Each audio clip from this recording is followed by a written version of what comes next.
Hi, I'm Frank McCormick. Welcome back to Chalkboard Heresy. I'm here with my co host Paul Rossi and our guest Mitch Hobbs. Paul's going to introduce Mitch to our show today and tell us a little bit about him. Well, we're very happy to have him here. Mitch Hobbs, he's an artist, he's a painter, and he's also an art teacher. He's taught in charter schools in Philadelphia, Brooklyn, the Mississippi Delta, and most recently in the Bronx, where he's a teacher at Vertex Partnership Academy. Mitch and I were introduced early in 2022 by a mutual friend, and when we connected, we hit it off. As fellow educators, we both experienced critical social justice run amok at our schools. And Mitch shared with me a story of how he stepped out of line at his former school in 2021 and became, like Frank and I, a chalkboard heretic. It's a remarkable story of retaliation by colleagues and his administration for the crime of showing public support for a celebrated Black intellectual. So we're really pleased to have you on the show, Mitch. And maybe we start, tell us how you got into teaching. How did you wind up at this particular school in Brooklyn where everything went down? Thanks for having me on, guys. When I was finishing up undergrad, I had designated my major as studio art, and I was looking around and wondering, what the heck am I going to do to make a living? And a lot of pressure from my parents and trying to come up with a decision as to what I was going to do. And so I got into teaching. It seemed like the best way to put my skills to use. And then at the time, I was interested in trying to do something that was service oriented or that would help. And I considered things like the Peace Corps even, but Teach for America ended up being the organization that I applied to and was accepted into. And that's what took me to the Mississippi Delta region of that organization. And I ended up teaching in a little town called Dumas, Arkansas, under 5,000 people, real small town. And I taught elementary art for 2 years. I coached a little high school football. And then my third year in Arkansas, they moved me over to the junior high and high school. And after doing that for 3 years, I went to grad school at LSU and got my MFA in painting and drawing. And as I was wrapping up my time there, I had spent 6 years in the Deep South, and I grew up in Kentucky and had always wanted to be a part of a more of a major art community. And New York was definitely a target, a place I wanted to go to, but it seemed expensive and out of reach and impractical. So I considered Philadelphia and applied to, well, I actually moved to Philadelphia without a job. And I was just going to make it as a painter. But the only job I could find that would take me was teaching again. So I ended up getting a job at a charter school in Philadelphia and taught in South Philly for a year. And it was a mess of a charter school. It was a nightmare. Every day was a struggle to get through. And I was trying to figure out the next move and applied to the charter school that I ended up at in Brooklyn. When you say it was like a mess of a charter school, are you talking about behaviorally, just how it was run operationally, a combination? Operationally, it was a nightmare. At the beginning of the year, there wasn't a bell in the building, and it was an old public school building that had been converted to this charter school. Teachers would just transition students at the designated time, and you can imagine if you've worked at a school, it turned into a big nightmare. Some people's watches were, it's like people's watches were set differently almost or something, even though probably everyone was using a cell phone. And students not even going to class, running around the hallway, a lot of horseplay. Once you got into the classroom, trying to maintain order in the classroom and present the lesson and the material and engage students and get them to engage in the work that they needed to do it was a big steep mountain to climb every single day. And there was no accountability. There was no way to hold a student accountable to do the things they needed to do. And frankly, too, there were a lot of adults that were doing things that were questionable and they weren't being held accountable. Sounds kind of like my school district I taught in it was a urban school district, so it wasn't rural, but very similar kind of issues. Basic kind of functionality that you'd expect in a school oftentimes was lacking. Questionable behavior from almost everyone, from students to other teachers to administrators. So I definitely know what you're talking about. That's why, when you said there was no bell, I was kind of like, yeah, I know that. We didn't have a clock. Yeah. Basic things like you'd have no blinds in the classroom, and kids would come in and they'd be like, I can't see, because the sun would be shining through, and you'd have to put poster up. We didn't have a whiteboard. It was a mess. So how did you survive that? What was or did you? I mean, was it just getting through each day and then coming home and taking a I nap and was checking out? I was so thrilled to be in Philly and be near Pennsylvania Academy of the Fine Arts and the Pennsylvania Museum of Art and the Barnes Foundation. I met two of my heroes, Peter Van Dyke and Scott Noel, who are fantastic art professors and artists. So I was thrilled to be there. And that kind of fueled me to keep going and show up every day. And I knew teaching was hard. When I taught in Arkansas, it was difficult. So I told myself early on, you're going to get through this. I was hired the day before school started at that Philadelphia school. And I just was determined to get through the year. And I also, it sounds corny or silly, but there's a revolving door at a lot of schools, public, private, charter especially, where teachers show up, people show up and they claim they want to be a teacher, and then they don't have the follow through, and they're not willing to put up with the difficult tasks that are part of the job. And I just felt like once I signed on that I was committed to a whole year at the very least, that it would be wrong for me to back out. As difficult as it may be, it would be wrong. So how did you, and then how did you get to your school in Brooklyn then after that, where all this stuff happened? So I was searching for different teaching jobs and still in the Philadelphia area. And I saw an opening at a charter school in Brooklyn, and I just applied blindly and was invited for an interview and a demo lesson. And that went very well. And they more or less offered me a job on the spot, and I accepted. I was just so excited and thrilled to have a fresh opportunity. And it seemed like from the demo lesson and the adults I was meeting that the school was a great school with a good community of individuals there, student and staff wise.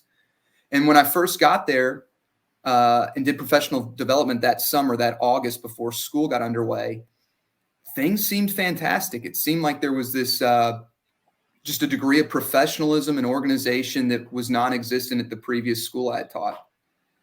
And then, what year was this about? This was in 2016. So I got there right before Donald Trump was elected president. Okay. All right. And at the time, I would have considered myself politically a liberal. I thought Donald Trump was a total clown. And I was getting wrapped up, and I didn't even realize it, wrapped up in the kind of the cultural, I don't know if you call it the zeitgeist, but the cultural moment of the beginnings of what was called wokeness. There was even a faculty member, a teacher at the school in Brooklyn, and he used to say, when he part ways with you, stay woke. And that was the first time I'd ever really heard that. That's like the Twitter t-shirts that Elon Musk found in that box, like in some storage facility. Wow, he's stay woke. Yeah. Did you feel like in 2016 that it became like a missionary calling for a lot of teachers to do something about Donald Trump or to become active in a way they hadn't before? Absolutely. So there were different specific instances that were red flag moments looking back. When he was elected president, the very next day, there were teachers crying at our school and apologizing to students in the classroom. And while I didn't like him at the time, I just thought it was bizarre and immature and weird behavior to not just accept the fact that this man was elected president.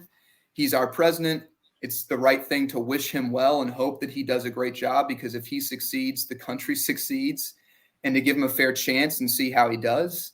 And from the very get-go, people were really upset about it and making it a very public thing. They had to make sure that everyone knew that they were upset about the fact that he was the president of the United States. Can you imagine if someone did that when Obama was elected? If there was like teachers crying and apologizing to students, it would be like a I know. national God. news story. Same thing at Grace where I taught. I mean, I had students who were so anxious and so freaked out by the way the teachers were behaving that they were expecting, ICE to come to the door and deport them. And they were like, "Will Right. you protect us, Mr. Rossi? Will you?" I said, "Listen, that's not going to happen. Don't worry about it." In the back of my mind, I'm thinking, well, if it by some bizarre chance actually does happen, yeah, I probably stand up for these kids, but there's no way this is totally hysterical. But Yeah. how irresponsible and sick and twisted, because as teachers, we're supposed to be setting an example of how to remain temperate, self-control. What does maturity look like? How do you articulate yourself in a mature, reasoned fashion and not let your emotions overwhelm you all the time? And here were these adults saying all these crazy things. And imagine if you were a student where your family came from another country, maybe you are here illegally or whatever, and that's just the you'd be wrong thinking way. this That's is the like a wrong way. coup. It's the wrong This is message to send to this is kids. it's insane, and it just creates more anxiety. But but there's a weird self-serving aspect to it too where the Yes. teacher, It's public is theater, a lot of it. and it allows the teacher to direct them politically, capitalize on the anxiety to push the agendas and so on. It's crazy. At the school was there any talk about Michael Brown? Ferguson was 2014, I think, 2015, the shooting there. Trayvon Martin was earlier. Was that any kind of a setup for what came later, or was it mostly Trump? Amongst the adults, there was a lot of discussion about Trump. And at each professional development meeting at the beginning of each next consecutive school year after, it got more and more aggressively woke. And they started adopting DEI policy and CRT type policy and inviting guest speakers like Dr. Love. I don't know her first name, but she's a professor Bettina Love? somewhere. No. Yes. Oh, really? Bettina Love. Like she's an avowed Marxist. I mean, she wants to end capitalism. I think on she likes record. to refer to her methodology or her way of doing things as like an abolitionist movement or Yeah, something. abolition. Yeah. Abolitionist teaching. Yeah. There's a video where she says, "What does abolition mean? It means the abolition of schools, abolishing school." After she collects her paycheck from them, right? Right. Yeah. Like, hold on. Don't start the revolution too early. Like, well, she does say that ending capitalism is part of her long-term freedom dream, which is like 50 years down the road after she's cashed in. Then we wrap up. Right. That's the retirement. We got all the money for retirement. So yeah, she's a real character. So, take us to what happened. I mean, we can go back and forth, but take us to 2021, was February 2021. How did you become, what did you do to step out of line and get the business end of critical social justice? I had a slow awakening over 3 to 4 years. Jordan Peterson was a great mind and someone who was kind of waking me up to what was going on. But in February, to fast forward, February of 2021, so we're still teaching virtually, holding staff and faculty meetings virtually. I'm living in my apartment. It feels like kind of like a 1984 get up where you've got your computer every day and you show up and log in or something, or like Demolition Man where it's just a face on a screen. And the school day had ended and we had a virtual team meeting. And at the beginning of the virtual team meeting, the principal stated out loud to everyone that she had observed another teacher's class that day, and she was so filled with a sense of pride and excited and enthused about the fact that this teacher was teaching the kids about a Black revolutionary. And I don't remember who specifically it was, but it was someone akin to, like, say, Angela Davis, someone more radical and on the left side, politically speaking. And she said something to the effect of, it was so exciting to hear one of our teachers teaching the kids about a great Black revolutionary they don't hear enough of, when so often they get the same old tired story about George Washington Carver, Booker T. Washington. And I want everyone in their chat right now to change their name, not in the chat, excuse me, but their name on the screen, to change their name to their favorite Black revolutionary, someone who inspires you to do this work at our school and that inspires you to be at your best for our Black and brown children. And I just was floored that she had the nerve to say such utter stupid and ignorant things. I mean, how dare anybody belittle the achievements of Booker T. Washington and George Washington Carver, who overcame tremendous adversity that I'll never be able to relate to in my life and achieved great things that I could only ever. I mean, I got a lot of work to do if I'm going to be as successful as they were. And it really ticked me off. And I thought to myself, how dare she as well force me, or anyone for that matter, to pick a Black revolutionary.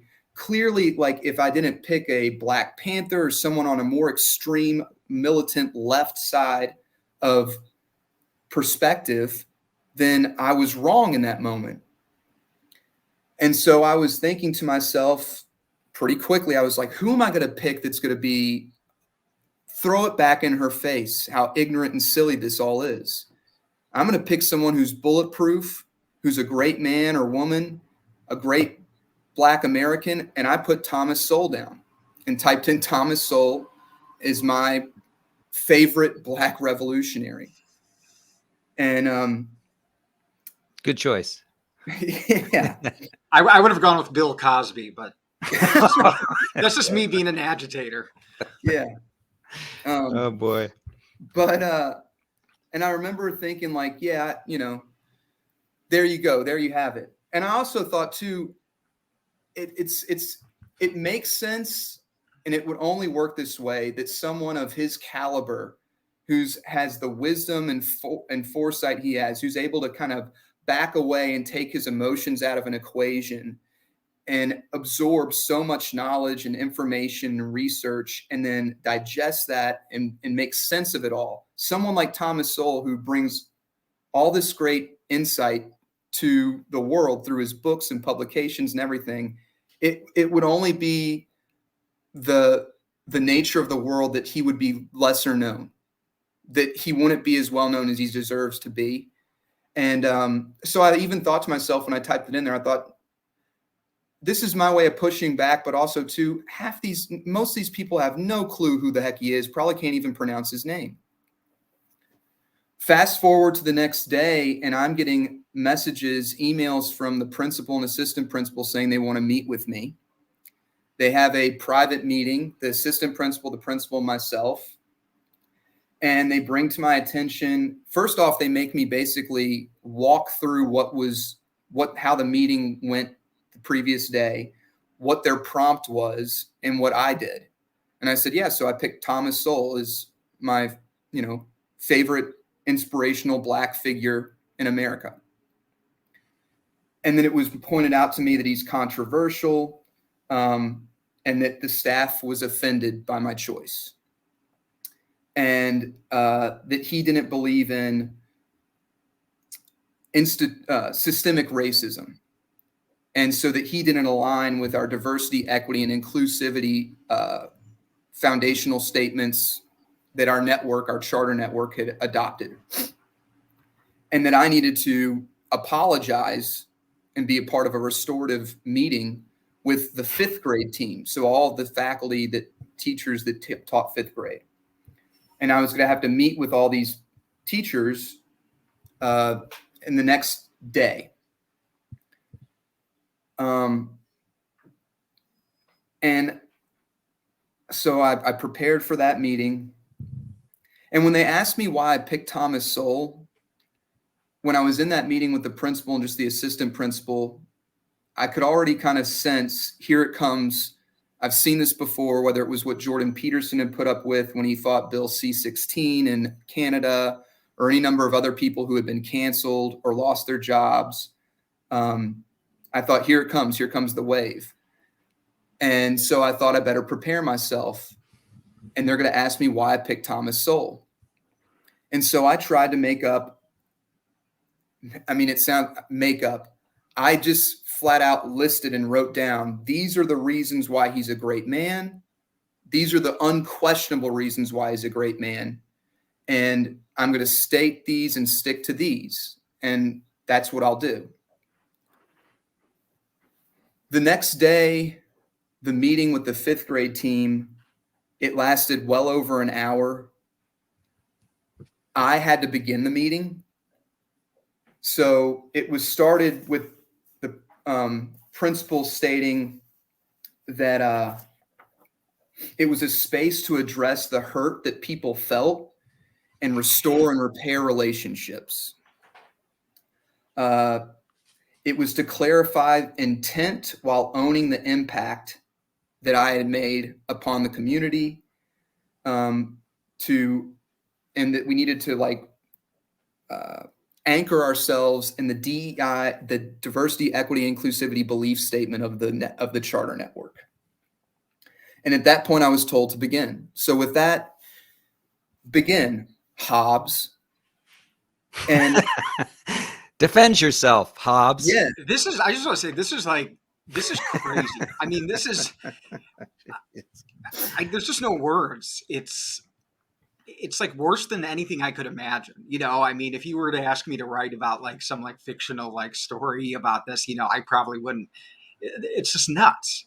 It's the type of, I mean, you wouldn't even see this in a Catholic school if you questioned the doctrine of Jesus, or if you question one of the Gospels. And I've taught it was a Jesuit school, so okay, but still, I would not have been subjected to that harsh of treatment, and so it's just unbelievable. But yeah, I mean, continue. this is just, yeah. I mean, I can understand that. I mean, I know. What got me in Dutch was mentioning Glenn Lowry. These are celebrated, interesting Black intellectuals, heterodox intellectuals, and this idea that this would be like saying, like Frank, you're saying, if you said the devil, if they said, put in the name of your favorite angel and you put in Lucifer, right? They would laugh. I mean, it wouldn't be as bad. Right. They wouldn't say, explain yourself. I find it interesting too that they use the vacuum technique on you. Let me fix my camera here. But yeah, the vacuum technique, which is, you are here for a reason. Expose your vulnerability first, and then let us pick you apart. That's what the vacuum is. And so they just create the space where you just feel all the pressure to explain yourself, and they don't have to justify any of their accusations specifically. It's just like, we're gonna watch you twist in the wind, and we're gonna just poke you. So anyway, please go on. Yes. And at that point, I sensed that was what was happening to me, that they're waiting for me to expose or say something ever so slightly the wrong way that they can then use. And I imagined that they were going to fire me, or they were going to put me on an improvement plan that would make me so miserable and hate my day to day so very much that I would just want to quit and leave. But I told them, at the start, I don't really know why I'm starting, because all I know is that people are upset with me and their feelings got hurt, more or less. And I don't really even understand specifically why or what for or what about. But for what it's worth, at the event, we were chosen to pick our favorite Black inspirational figure. I put down Thomas Sowell. I picked Thomas Sowell because of his great achievements, especially at a time in his life. So much of what he had done was before there was even a Civil Rights Act, when we were still living under separate but equal in this country, and that he had served the military and as a Marine during the Korean War, that he had degrees from Howard and Harvard and University of Chicago, that he had studied under these great intellectuals, and that he was teaching as an economics professor long before there was probably hardly any other, maybe, I don't know if there were any other Black economics professors, but there were very few likely. that he had published countless books. I talked about how as teachers, we should be concerned with students and young people and the well-being of young people, and that Thomas Sowell had a late talking child. And I explained what late talking child is, what that even means, and that often before his book, there was frequently misdiagnoses that maybe the young person had mental retardation of some kind, or maybe they were autistic of some kind. And these misdiagnoses, he was trying to write a book and come to terms with his own son and that experience and try to help people who might experience the same situation that his family had been in. And I thought that was admirable. I talked about how he was a proponent of charter schools, and that we, being a charter school, provide an opportunity to families in our community that maybe are unsatisfied with public schools, but they can't afford the private school option. And so we fill that void and provide something hopefully a little bit better, and that he's supportive of that and of our mission and what we do in that regard. And I listed all these things off, and then came the attacks. So first, one of the very first teacher who was called on to speak, the first thing he said was, I wasn't present at that meeting the other day, but when I heard about it, I immediately Googled who Thomas Sowell was, and I was blown away. I thought it was a completely inappropriate selection. So right away then, I'm thinking, this is absurd. Why are we even having this meeting? I have someone who can't pronounce the man's name, even though I've said it a bunch of times in this meeting already. And he wasn't even there. He wasn't even there at the meeting that we're talking about. The next person who chimes in, do you align with Thomas Sowell? And again, they kept mispronouncing his name throughout the whole thing. One person at one point, because they kept repeating and demanding that I repeat why I chose him. And I stuck to my points, never really delving into some of his bigger arguments, because I wanted it to be about this great man who's achieved so much, because I knew as soon as I opened up the Pandora's box of saying, yeah, he thinks everything you all believe in is foolish nonsense, and he can explain why and back it up with data. And that's why I really admire him, because you all are crazy, and that all this is a waste of time when we could be talking about or meeting about how we're going to teach our kids better or help them learn better in math class or reading class. But instead we have to have this stupid meeting about how your feelings were hurt because I picked the wrong black man. But I couldn't go in I couldn't even move in that direction the slightest bit and encroach that, because I was scared to death I was going to get fired. So Mitch, just to interrupt a second. How many people are on this call? Is it a video call? Is it a recording? Is it a like a phone thing? It's Zoom. Zoom. Okay. And how many people are, on this? How many people are there? I want to say anywhere between 8 and 12 people. Okay. And these are the 5th grade teachers. Yes. Who were offended. Was it like all the 5th grade teachers? The entire 5th grade teacher team. So it would have been I think roughly 5 or 6 people there.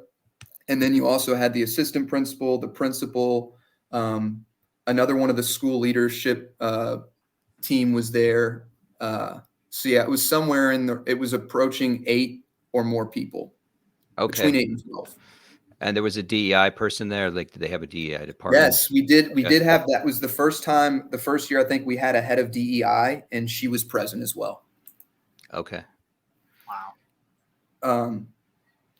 And were they taking turns? They're just all like pig piling on you. I mean, like everyone's taking turns, or is everyone just, I got something to say? Yes, that one after the other were called upon by the principal to speak up, and one after the other were going. And once it got started, no one needed to be called on eventually. People were just chiming in. At one point, when I was repeating myself for probably the 3rd or so time, explaining why I chose Thomas Sowell, the DEI leads came in and said, I'm going to call BS. And she basically said that Thomas Sowell has negative beliefs, that Mitch has beliefs that need to be changed. What? This is total struggle. I mean, people say Maoism, right? But this is this is straight up Maoism. Okay, go on. I'm sorry. What do you think, Frank? This is crazy. I know. They were explaining that Thomas Sowell believes Black people are poor because they don't work hard enough. Because he doesn't believe in systemic racism. And then the individual who basically, I found out later on, more than likely prompted all of this, because she was the one who knew who Thomas Sowell was, and then went on behind my back and everything. She didn't come to me and say, hey, I'm blown away. I hate Thomas Sowell. How on earth could you pick that guy? She didn't have a conversation with me. She had gone to all her friends in that 5th grade team and told them, you won't believe what Mitch did. And look up that Google Thomas Sowell and look at who he picked. And it spurred all this on. She chimed in and began going pretty intense from the get-go. I kept going back again to Thomas Sowell's personal story of achievement. And at one point she chimes in and says, this means nothing. Black people achieve every day. To which I wanted to respond, well, if that's the case, then why are we having this stupid meeting where you all won't accept the fact that maybe Thomas Sowell, and I guess me, think that this systemic racism narrative is nonsense? But I didn't. Again, I wanted to keep my job. I was scared to death. I'm trying to find out another particular thing. It hit a point at the 30-minute mark into the meeting, and I was getting hammered, that they said to me specifically, do you align with Thomas Sowell? Do you believe systemic racism is an excuse for people to not achieve or do well in life? They said that this person shouldn't have been picked. I was told, you're a man from Kentucky. You're white. You have white privilege. At one point, my mentioning of my admiration for Thomas Sowell was compared to the congresswoman who had said that Hitler got one thing right, the indoctrination of the youth, that somehow my support of Thomas Sowell was like if I had said I supported Hitler. It was expressed to me that you would need to be in a subhuman part of Reddit to even know who Thomas Sowell was. Yes. No, and then on top of it, the brilliant principal who's so articulate and says like every other word, she decides at some point in this meeting around 30 minutes in that it's okay to say, other people have made mistakes, Hobbs. And they said, yo, my bad. I fucked up. And I'm sitting there thinking, great. So now it's okay for the principal to drop the F-bomb in this great restorative circle. That's a really good way. You know, I love it when we all use profanity in this restorative circle meeting. We feel so much more welcome and appreciate each other. And I feel heard now. This is good. Because now she's opened the door. The leader of the school has opened the door for it to get uglier, which it did. Later in the meeting, I was told that by different faculty that because I had picked Thomas Sowell, they were more or less scarred because they couldn't believe that I came to school every day and was physically, literally around our black and brown children, but admired someone like Thomas Sowell, and that they didn't trust me or trust my motives.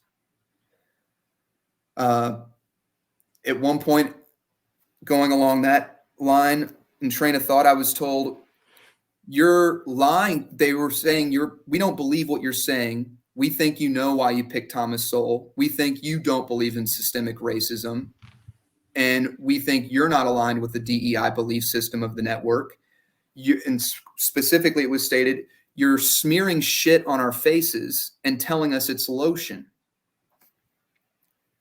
Who said, wait, was this a teacher said this? A teacher said this to me. Okay. And it went on and on and on. You have to change.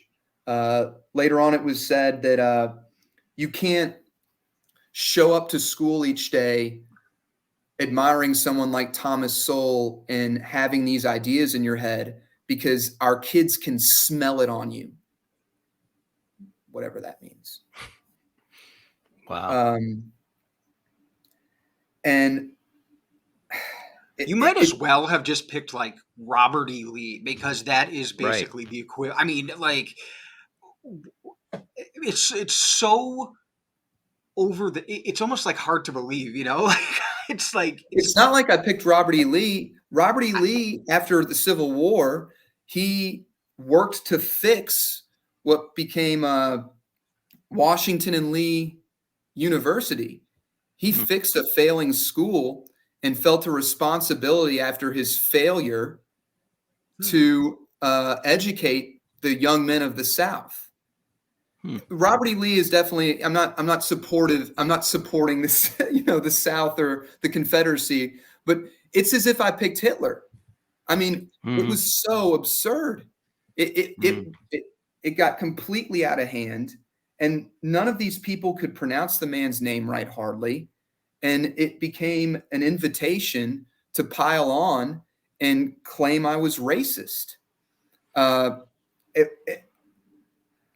kept having to emphatically tell them and remind them, I've been here for 5 years. I would show up on the weekends and do work at the school. No one paid me a bonus or gave me any extra, gold stars for that. I did it because it was my job and I cared. I showed up for kids every day. I made our school with the help of the students and their beautiful artwork. I beautified the building in ways that it'll never be since I've left that place.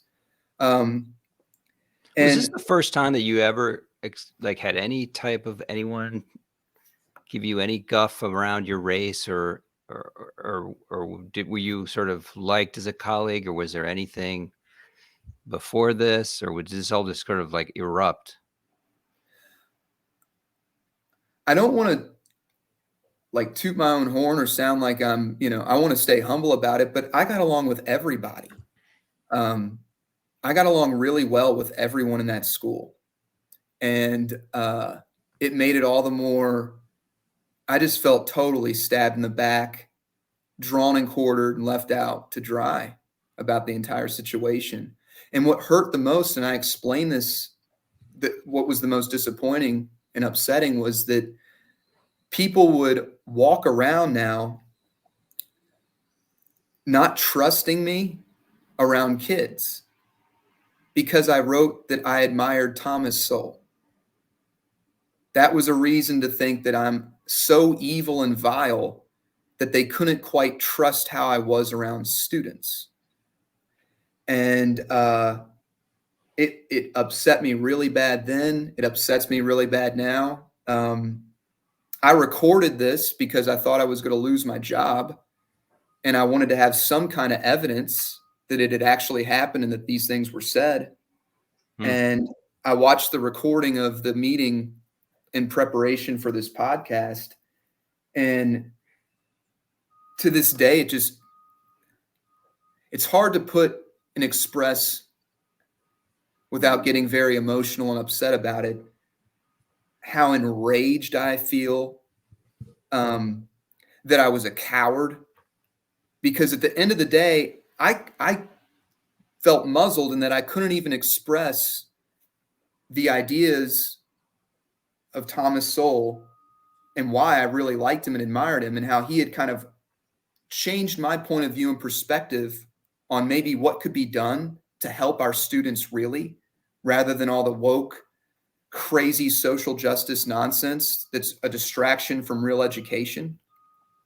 I couldn't express any of that to these people, because if I did in the slightest, there was a strong likelihood that, again, I would either be fired on the spot, or that even if the principal didn't want to fire me in the moment because maybe she felt she couldn't hire someone to replace me, that the uproar from those members of that meeting, the faculty, the teachers, that it would be so strong, she'd just have to say, I have to let him go, that I'd be put on an improvement plan that was intolerable, because that meeting certainly was.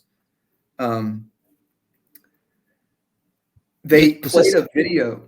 Sorry. Oh, I just want to get a sense. So this is a school in Brooklyn. What neighborhood in Brooklyn? It's a predominantly Black school. Students are Black, Latino, minorities, and then the teachers, are they mostly minorities too? Is it how does the demographics of the school factor into this? The majority of very Afro-Caribbean culturally. There's a lot of immigrants from Trinidad and Haiti and Jamaica and that part of the world.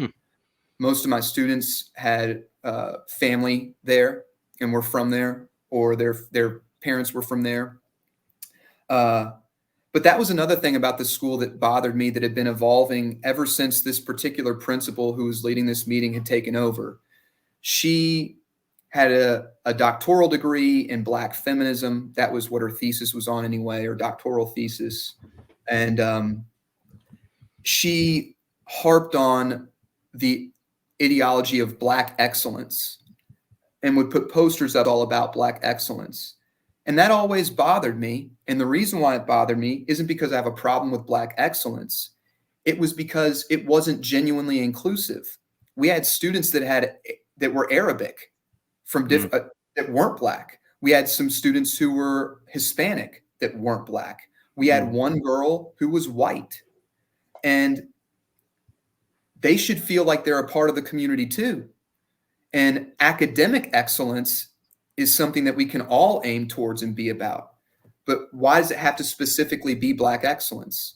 I mean, if it, and I did bring this up long before the Thomas Sowell thing, I would bring this up to colleagues. Don't you think academic excellence makes more sense? Black excellence isn't really inclusive to, and I would list off the students that weren't Black. I got all sorts of bizarre responses. Oh, so-and-so, he identifies as Black anyway. Okay. What? I don't know what that means. Or, well, but Mitch, come on. The vast majority of our students are Black. And I just can't imagine. None of us could imagine. What if we were at a school that was vast majority white, like a lot of schools, and we said, oh, white excellence. Well, that's clearly wrong. We know it's wrong. It's absurd. Well, it's something that I always never quite understood, and maybe I have some work to do. But how is Black excellence different than excellence? Actually, like, what are the qualities that make Black excellence Black? Like, if a Black person does mystical excellence, power in the melanin. right? There's some kind of, ethno-racial quality, which is always sort of celebrated. But if you really, it's a stereotype. There's some kind of ugly stereotype involved here, where people are being conditioned to sort of reify these racial markers or whatever cultural markers around race. And I don't think I agree with you. I think that that's actually more harmful. There's this weird, like in the kind of school Mitch taught, which reminds me of Waukegan in some ways.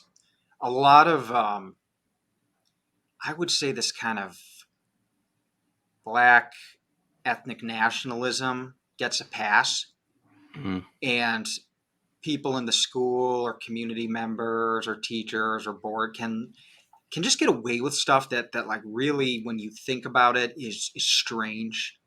Or wear, like shirts like melanin power, and you're just kind of like, what is that? And there's almost it, especially in these communities, there's this almost like pseudo mysticism surrounding, like, I think it's kind of a response to feelings of like inferiority, but it's like an overcompensation. This kind of like melanin has power, and it actually, like, I've magic, seen stuff, Black girl magic, right? I've seen stuff like on like Yeah. Facebook from, whether it's former students or even like staff members, like talking about like, like actually like the power of melanin, like Black people have more melanin in their brains, and it like gives you like higher IQs. I mean, it gets weird. Oh yeah, yeah. Because I've seen people with shirts walking around my neighborhood. Like, there's a guy where it walks around the neighborhood with a shirt that says "Blackity black blackness," like "Blackity black.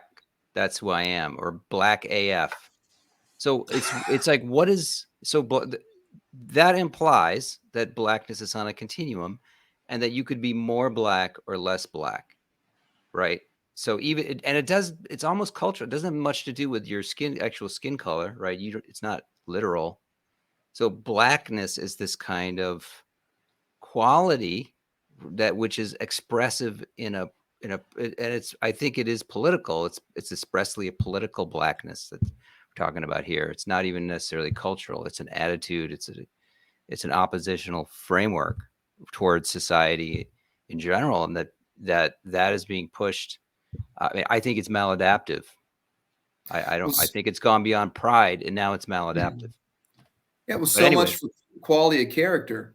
And then another interesting thing related to what you all are both discussing and talking about is if you think back to the early 90s, for example, or you think of like Spike Lee's Do the Right Thing and Sister Soldier and moments like that culturally in our country's history where people would walk around and wear the continent of Africa on a necklace or things of that nature. That cool, whatever. That's fine. I mean, I'm an artist. I'm all about it. If that's how you want to express yourself, go for it.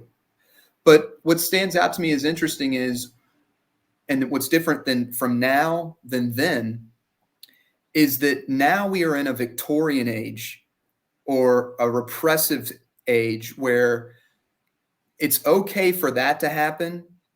And if anything, that is uplifted as a great thing.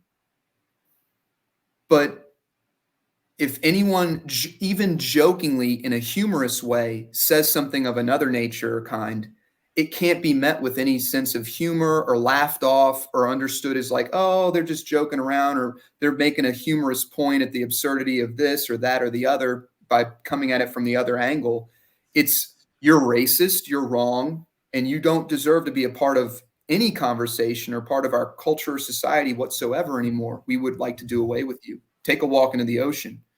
And that wasn't the case in the 90s. In the 90s, you could think of like Axl Rose performing Civil War with Guns N' Roses. And part of that performance, he'd have a Confederate flag T-shirt or boxers on. And then another moment, he'd have a Union American flag shirt on and things like that. Or there was there's an infamous picture that I bet now they probably wish it would disappear, but it's Kerry King from Slayer. And he has a Confederate flag on his shirt, and it says, "You wear your X, I'll wear mine." Or you think about just things like the General Lee and the Confederate flag on the top of the General Lee car, or Leonard Dukes of Hazzard, or Dimebag Darrell from the band Pantera, who had an electric guitar with the Confederate flag on it. And there used to be an understanding that was kind of benign and silly Southern pride kind of culture. And I mean, it was redneck junk. And it was just kind of laughed off as like, yeah, rednecks rock that. And, there are more militant Black nationalist types or people who are really proud of their African heritage who rock the continent of Africa on a necklace and, wear clothes that are of that kind. Well, and today, right? Today, if you wear this, what is it, the stars and bars or whatever, it's like you are wearing a swastika. Like it is, yes, it is no longer a non. It is a totally offensive identity marker. yes. And I don't know to what extent you in Kentucky, is it the same way? Is this just in the North, or is this also treated this way now in the South? Well, in Louisville, where I grew up from, Louisville's a very Midwestern city in a Southern state, is how I like to put it. Mm. And when I was growing up in the 90s and the early 2000s, you didn't really think much of it, and you didn't really see a whole lot of that. If you had gone to other parts of the state or further south, you would have definitely have seen, a Confederate flag bumper sticker or a Leonard Skinner T-shirt or things like that. And when I would encounter that, there was never an assumption or a leap in my mind that, oh, that person's a racist. That actually kind of got built in over time as culturally more and more the idea was pushed that that's unacceptable, that it promotes the notion that slavery was okay, or that the Confederacy was in the right to have seceded from the Union and fight a war to try to keep slavery going. Well, I mean, if you wear your people think of you as pro-slavery, but you're talking about this time in the 90s, 80s, and 90s. People would wear it. It was not seen that way. And did those people back then, were they pro-slavery? They were not pro-slavery, right? They were not. A lot of them maybe supported this. I think would say most of them supported the Civil Rights Act, and we're anti-racist, and I think, I mean, I don't know. What do you think? In like the way most people are, I don't know. Maybe that's naive. When I lived in Arkansas, I met a lot of interesting Southern people who might even proudly say, yeah, I'm a redneck, or I'm like very country or very Southern. And I did bump into one that was a bona fide, nasty spirited racist that threw around the N-word. And it came out of nowhere, out of left field, one particular time. And it was kind of one of those moments where you just said, well, I'm just never going to hang out with that guy again. Like, yeah, I met a couple people like that. I met a couple people like that in New Orleans. I lived there for 4 months. Amazing place. But like, you run it. Everyone's, not many, but some. And this was 95. It's interesting. I mean, we got a little bit off track, but I think it's really interesting discussion. Take us back to the video. You said someone was going to show a video in the middle of the session when this is going on. So I had mentioned when I was explaining to the teachers why I chose Thomas Sowell that I had read The Vision of the Anointed, which I recommend anyone watching this podcast. Great if book. You've never read that book, I can't encourage you to read it enough. It's a fantastic book, and it's very eye-opening. But they started trying to pull quotes from that book and use them against me. And then someone had found a video that was with an interview that Thomas Sowell had done at the time of the publication of the book. And specifically, the video clip that they shared and showed everyone in the meeting was where Thomas Sowell acknowledges that a disparity in prenatal care for African Americans, and how that it's an example of how the anointed, the elite, and people who align with the vision of the anointed they'll leap at the conclusion that automatically is a declaration that racism exists in the system and it must be accounted for and eliminated, and the government needs to step in and solve that problem. Where in fact, Thomas Sowell then points out in the interview that there are other races, other groups within the population that have worse prenatal care and have a lesser degree of infant mortality. So that it's proof that it's not simply as direct and simple and cut and dry as just the system's racist. That's why this disparity exists, and the government needs to solve the problem. It's more complex than that. And so they shared this video, and this was apparently, I mean, everyone's eyes were wide as saucers, and they're so upset and flabbergasted. And I'm sitting there the whole time thinking to myself, well, he just proved how crazy all of you all are. That in this moment, I said I like Thomas Sowell, and because of his views, without really even understanding his views in full, you're going to leap to a conclusion that I must be a brutal racist and despicable and need to be done away with.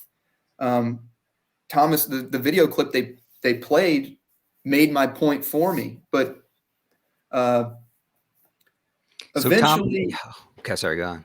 Eventually, the meeting, it just kept going on and on. It was just like it was like being tied to a whipping post and just getting taken to over and over again over the same thing. Oh, wait, whipping. Okay, yeah, we got Hobbs. We got a DEI department coming in. Yeah, this Chalkboard Heresy DEI. What are your feelings on landed slave owning aristocracies? We've never talked about. Yeah, we need to get to the bottom of that. Do you support them?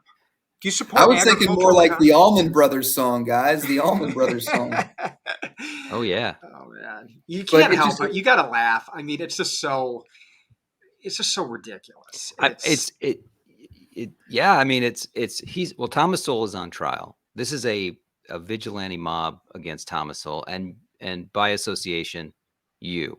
So whatever they decide about Thomas Sowell, that's on like that, because you have identified with him literally on Zoom, like the association, the identity association is complete, and you are, again, you're in the stocks and you're getting salad thrown. They're doing it to Thomas Sowell, but they're really doing it to you. Okay, so what happens? eventually it kind of winds down to something along the lines of that I need to make a declaration that I'm willing to work to improve.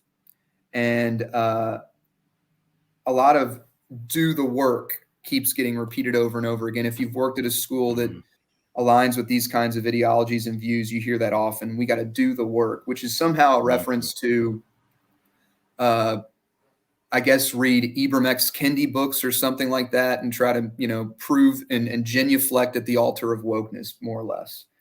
And they told me at one point, what do you think you need to do to make amends for this? And I said, well, I would like to hear what you all recommend since you're all so upset with me.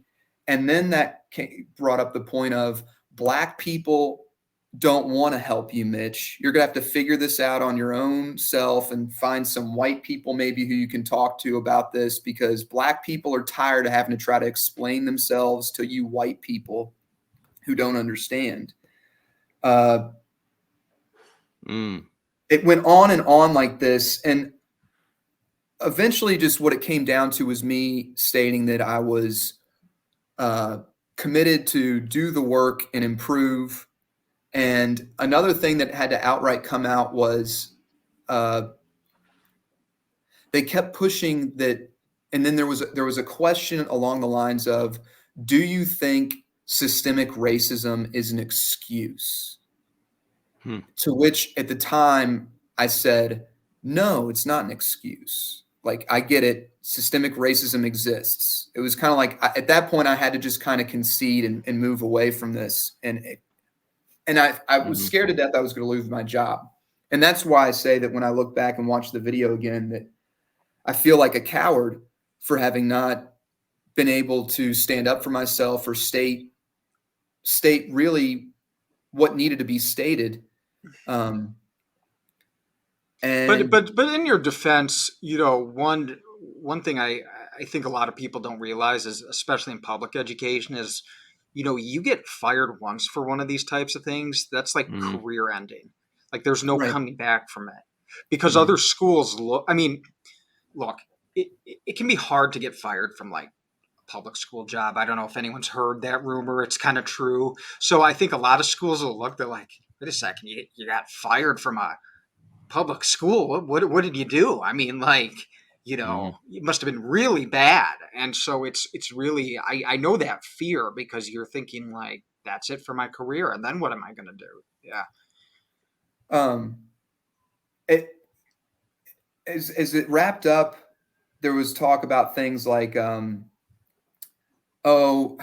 me having put down Thomas Sowell. Someone said that this is what other people said, not me. I'm not saying I ever think like this, but they would say, you need to understand, Hobbs, that not all skin folk are kinfolk. Yes. Yeah. Not all skin folk are kinfolk. And by picking Thomas Sowell, you might as well have written down Candace Owens or Kanye West. And this was back before Kanye West even had his wild anti-Semitic rants. So, yeah. Well, he was down with MAGA. I mean, this was after, yeah. Well, this is when he was just a MAGA wearing nutty guy. Before he went all super crazy on us and said that Nazis are good and Hitler was okay. But anyway, yeah. Yeah. Go on. Sorry. Kanye could turn into a whole nother crazy conversation. But so then the meeting kind of rounds up. I've made my apologies many times over. It's adjourned. The principal asked me to stick around. And when she asked me to stick around, she asked me, the first thing she says is, so how did that feel? And I told her, terrible. I feel like people that I got along great with suddenly don't trust me, and they don't trust me around kids, and they don't think I show up to teach these children. Why? And then it turned into a question of, well, what do you think they wanted you to do or say? And I explained, well, they clearly made it known to me that Thomas Sowell's ideas and views are not aligned with our diversity, equity, inclusivity, foundational beliefs of our charter network, that I cannot admire this man or read about him or learn about him or appreciate him or talk about him because his beliefs aren't aligned, and that I need to work on making sure that I remain aligned with the DEI statement and beliefs of the network. And then she said emphatically, well, why didn't you say that? And I told her, I said, well, I couldn't bring myself to coherently say that because I was being just attacked left and right constantly throughout the meeting. And I was scared and emotionally upset and trying to just stay calm and also pay respect to these people who apparently were upset with me and hear them out because they deserve to have my attention. Well, based on what you described, they never asked you that question. She says, why didn't you say that? Well, like, she asked a question that no one else asked. If they had said, what do you think we want to hear from you, Mitch? Right. But they didn't ask that. They asked a bunch of other stuff. The other thing too was when she posed the question to me, it was something along the lines of, well, what do you think they wanted you to say? Well, I don't mind answering that. Right. Because I don't have a problem answering the question of, what do you think they wanted you to say? If someone had said, what do you want to say to us? I would have had to lie really, really hard against what I wanted to say to them. And I was willing to say certain things to keep my job, but I wasn't willing to say other things that went too dramatically in my head against what I really felt was true, which was that the DEI belief system and statement of our network was a joke, that it was tribalizing the faculty and students, that affinity groups and all of that was a nonsensical failure and an excuse to get adults in a room and cry about their petty personal problems rather than meet up and focus on what are we going to do to teach these kids how to read, how to do mathematics, how to read a map. So anyway, do we have we can put in the DEI statement of the schools. I think it'd be good to sort of look at that. Okay. Maybe we can cut that in. And it's fascinating because it's almost like she let you off the hook. It seems to me, like, in a weird way. I mean, she said, what do you think they wanted to hear from you? You proceeded to tell her what you understood their desire to be. And then she says, why didn't you say that? Right. Did she misinterpret the answer to her own question as being what you thought? No. I think she did. Interesting. I think she was so eager to hear certain things said and to be a part of that meeting and have it work in certain aspects. And she was so also kind of green in her understanding of how to run that meeting that, I think she unknowingly kind of let me off the hook in that regard. Yeah. But then right after that, where she did, do that, she told me, as a white man, you got to eat that. And then she said, there's a lot of staff that feel like you're racist, that your ideology supports white supremacy. It's not just fifth grade, alluding to other people in the school. But the fifth grade, she said, were the ones who were brave enough to come forward and say something to her about me. Takes a lot of bravery to get together with a lynch They were mob. brave enough to join the mob. Yeah. Good for them. Ooh. And then the last thing I was told in that meeting before I was dismissed was sit in the uncomfortableness, which I don't even know, is uncomfortableness a word, guys? I honestly don't know. It just goes to show whether they couldn't pronounce Thomas Sowell's name, they did a cursory Google search and used some memes to come to a conclusion. We're talking about people who are ideologically possessed by their ideas. They are totally obsessed. And you're talking about people who really aren't that bright or well-read, I guess. No, I mean, they're I hate to say it, but it's got to be the facts. Yeah. I mean, it's maybe not, these kind of stories. It's not that you're dealing with people that are all across the board, because some of those people in that meeting I went on to have better friendships with later. It's not all that are just all not bright. That sounds pretty condescending and wrong of me to say, but it is true that they were obsessed with these ideas regarding DEI, CRT, and they are obsessed with that cultural ideology. And it also, too, it is where we are as a country. So anyone who thinks that this is some unique situation that happened to me and it doesn't somehow manifest itself in a classroom that your child belongs to, those individuals need to wake up and smell the coffee, because this is where we are. I know people still like think that I'm crazy when I talk about it being a cult, or I use heavy, handed language. Right. Or even, people think I'm just overly cynical when I kind of speak about teachers in this dismal fashion. Right. But I know exactly what you're talking about when you're like, they couldn't pronounce the name and they couldn't,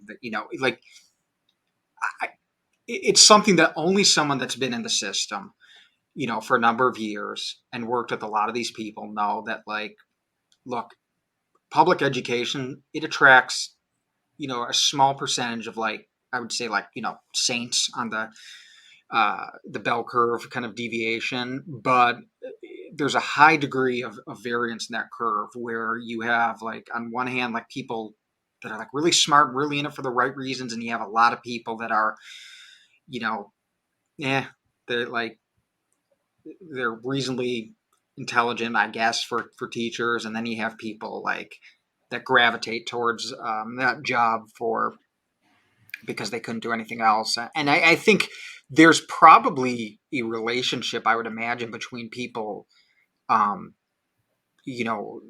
their intelligence and the degree to which they grasp onto an ideology that really neatly explains and compartmentalizes the world for them. I mean, we talk about, like, I think there have been studies done, like, people that have, like, really hardcore actual racist ideologies, tend not to be as educated. They tend to be lower on the IQ scale because these ideologies often are just really simplistic and not well thought out.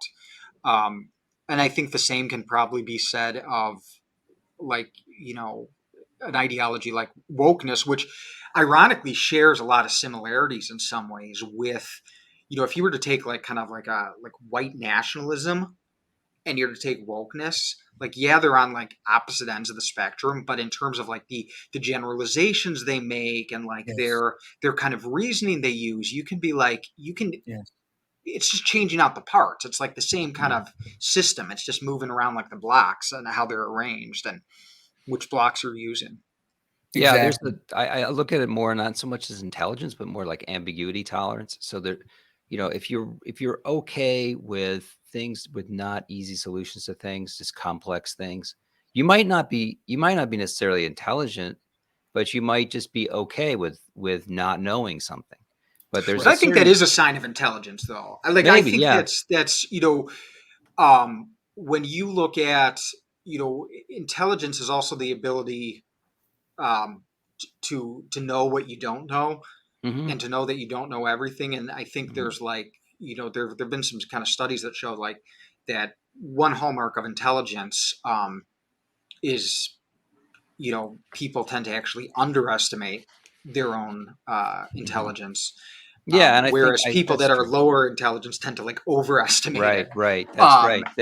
I know that research. Yeah, I and used to so, study like, that in my program. sometimes you see not every, I'm not saying, like, look, that, like, all people that are woke are stupid, but, maybe like 95%, but you tend to see, like, this extreme confidence and reassurance of their worldview.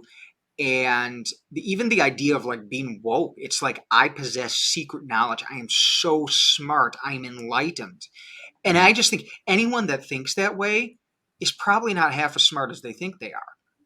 Well, you all are describing the more extreme end of this kind of spectrum, uh, the spectrum of woke. But what's really disturbing or upsetting to me is that the middle mainstream culture either are fear tactic, scared into not saying or doing things or saying certain things to keep their job, to keep their life normal. Or you have people who go along with it in a laissez-faire fashion because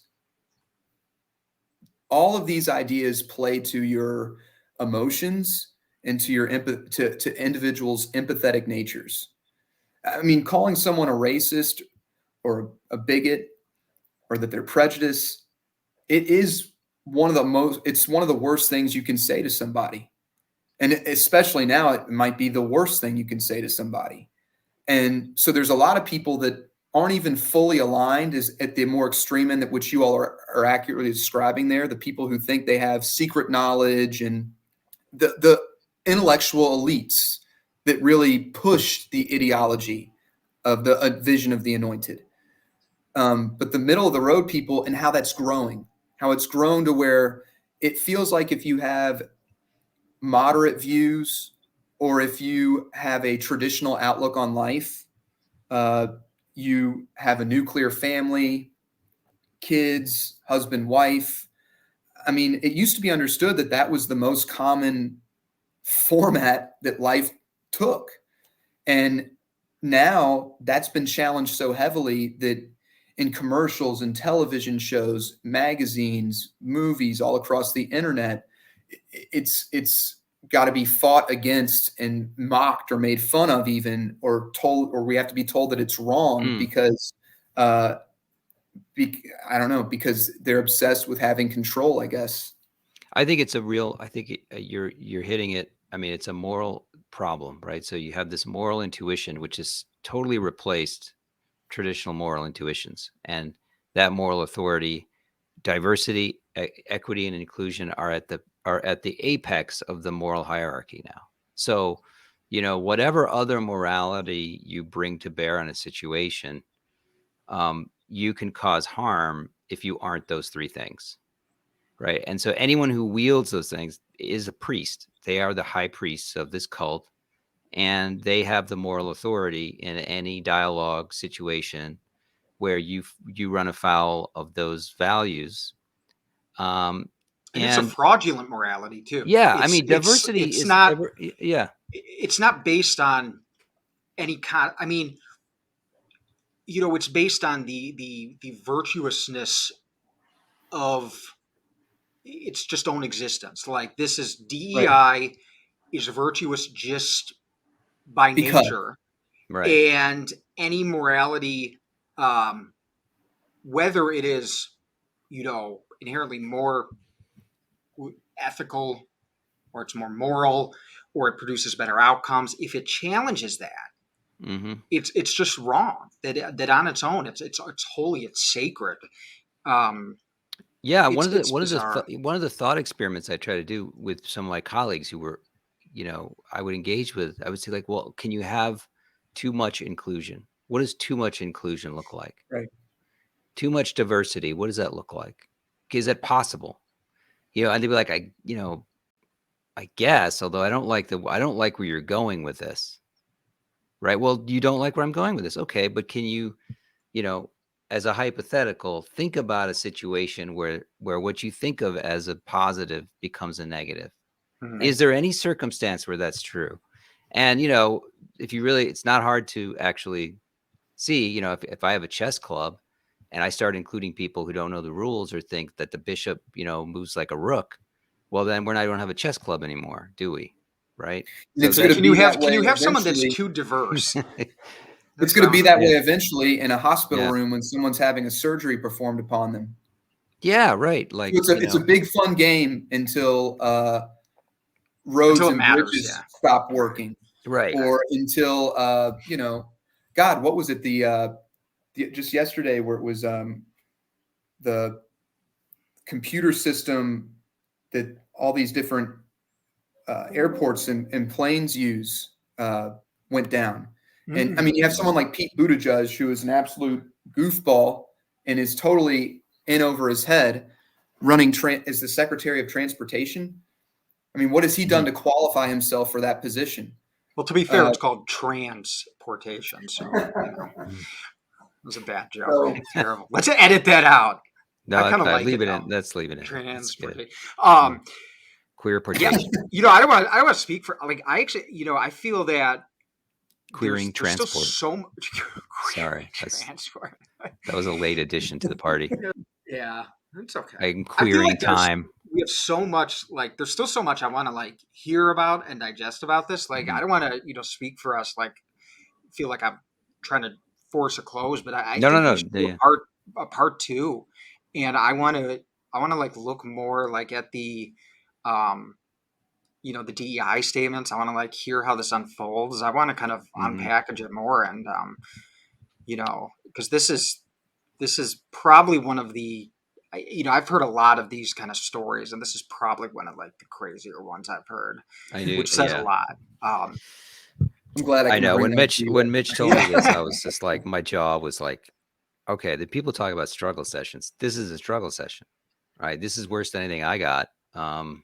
You know, I said I was on a virtual meeting where a couple, my principal, my head of school, the assistant head, were going at me, but like 12 people hitting me from all sides, on the crime of identifying with a Black intellectual. I mean, crazy. I can tell you all what happened in a roundabout way after all this, or we can Yeah, do it maybe another we could. time. Why don't you I think give we us should. give us? Do you want to pause it or? I think we should save it. I think this is a good Okay. cliffhanger. Like, because I kind of want to, like, I don't want it to be like, oh, by the way, here's what happened. I want to Yeah, kind yeah.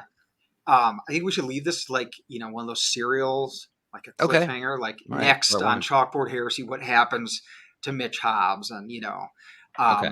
and look, I want to find out more about the school and kind of like actually break this down more, because I think this is a really important story for people to hear, and I want to make sure that like people have the chance to like fully hear it, because I think it validates a lot of what Paul and I have been saying and other people are concerned about. Like, this is a real underdiagnosed problem. It's not just like hysteria on Twitter and Facebook about Mhm. CRT in the classroom. There is like substance behind this, and people have to know, because it's a selection mechanism for the type of people that fill schools, and then it's a selection mechanism for what they teach and what students are brought up with. And it goes back to like what I've said, and Paul said, like, there's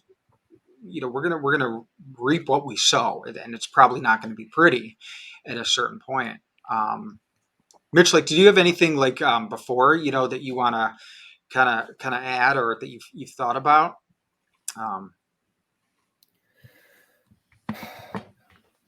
um, Without giving away what happened, so we can meet again and talk about the aftermath from that meeting. I more or less vowed that from that moment on, I just couldn't put up with or deal with uh, DEI, CRT, any of that anymore. Um, and it's why I went to Vertex to teach, because uh, that was a school that was interested in diversity of views, diversity of opinion, which is the real meaningful diversity. Um, it's it. The And other by thing Vertex too. Partnership, we're talking about Vertex Partnership Academies. This is a school that Yes. a new school started, a new high school, right, in the Bronx, by Ian Rowe, who's Yes. um, he just came out with a book called Agency. He's an AEI fellow, I think. Yeah, he's Cool. fantastic. Great guy. Uh, Yeah, I know him personally. He's But great. yeah, I really want to hear like how this unfolds, and thanks, first of all, thank you for sharing this, and Yeah. you can tell it's probably going to be one of those things that's like a sore spot, forever, for a long time at least, because I know I have those moments from like which I've written about, where I felt like I kind of sold out at a certain point in my teaching career just to keep my job, and you do so much of that before. Well, I think actually very few people reach that point. They just do it their whole careers, or they eventually become true believers. But a small percentage of people, it does. They have enough. Paul, did you want to add anything? No, I know that in part, when we get to part 2, I would love to hear your thoughts on art, Mitch, and what's happening, other aspects of school issues that come up, like discipline. We can touch on that. So I think there's plenty to do for part 2, and just really appreciate you coming on and sharing. Yeah, thank you. I want to sure. get one thing off my chest real quick, though. It's just that through all of this, when I first started out, I was so excited to teach the subject and had just a love for being in the classroom and around the kids and seeing them create things. And I've always said that it didn't matter who you were, anyone was welcome in my classroom and could be a part of that. And I was just excited for you to be there and be yourself. And I always wanted the students to be able to be themselves and feel safe and be happy and enjoy making work. And that, I just want to say that because at the end of all our conversation, I think the thing that will always haunt me about this is just the thought that even in having this discussion right now, there will be people that watch us or see this video and they'll think, oh, look at those 3 stupid white guys. They're so racist, saying all this stupid stuff. Oh, did you hear what they just said about Thomas Sowell or this or that or the other? They're so judgmental and racist and ignorant. And that'll be the thing that will always kind of bother me about this, is that it's just that I don't want to leap to conclusions like that. I want to let people speak for themselves and get to know each individual as they come along. And I just wish that we could be at a climate in our culture where more of that was present. Yeah, good thoughts. Good thoughts. Yeah, me too. I mean, I think if those people are watching and they made it this far, like, congratulations. That's a good first I hope you step. got a lot of good clips so you can use it. Yeah. Well, these will be shown like at our trial in 10 years. Right, like, sure. Yeah. This would be a great Twilight Zone episode if, like, towards the end of it, like, some more like screens went in and we're actually like, well, actually, Mitch, we're part of the original. We're from the 5th future, grade team. Mitch. We brought the 5th grade team on because we really want to follow up. And and it's like and you're like, no. Yeah. Or something from the future, some like your future trial. Well, thanks so much, guys. We'll come back with a part 2, and we'll see what we can get out of Mitch, in terms of more like the story, and like maybe I'm gonna bug him to see if we can get like some clips from his struggle session. I don't know if you can even like show them legally, but that would be really interesting, I think. But I understand if you don't want to like show any of that for obvious reasons. Thanks, guys, so much for watching. Stay tuned for part 2. We look forward to hearing more from you, Mitch, and appreciate your time. Thanks, Mitch. Thank you, guys. Bye-bye. Bye.